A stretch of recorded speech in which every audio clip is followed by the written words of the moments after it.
nga pala yung tao na payag. Kahit anong isipin mo na ilabag, tatanggapin ko ng maluwag. Lilingunin ka kahit ano ang itawag. Kakausapin ka ng angel sa kagustuhan mo. Handang sumabay sa kahit anong trip mo. Papasayain ka kahit sa kakaunting maiambag para sa kasiyahan mo. At kahit na ano man ang mangyari, hindi magsasawa na makinig sa mga kwento mo. At tutugon palagi ng oo sa mga panahon na sakaling magtanong ka ng mga bagay na pareho tayong may alam na tama at pabor tayo pareho. Palagi mo sanang iisipin na sa lahat ng pagkakataon ay kailangan mo ko.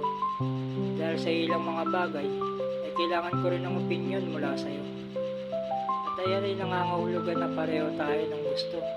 Maging isang kaibigan sa kaibigan at maging isang halimbawa ng isang tao sa kapwa-tao. At nais ko sanang ipaalala sa iyo, huwag kang lilingon sa mga negatibong nakaraan mo at baka mamiss mo ako.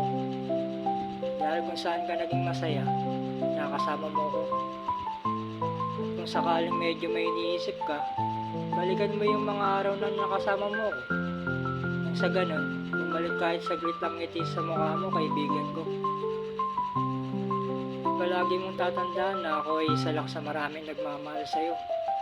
Subukan mo ulit na lahat kami ay lingunin ng mga tao nagpapasaya sa'yo, nang hindi lang ngiti ang lumitaw, pati na rin yung tawa mo.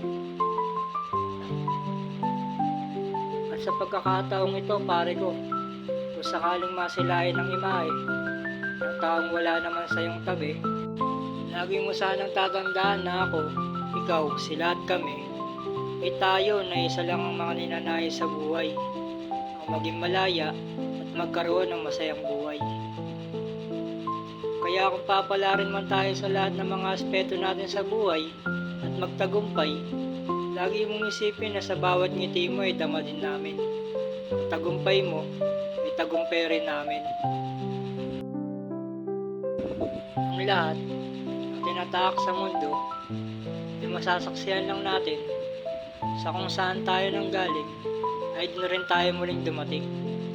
Kaya ang tunay na tagumpay ay hindi makikita sa katapusan, kundi sa naumpisahan.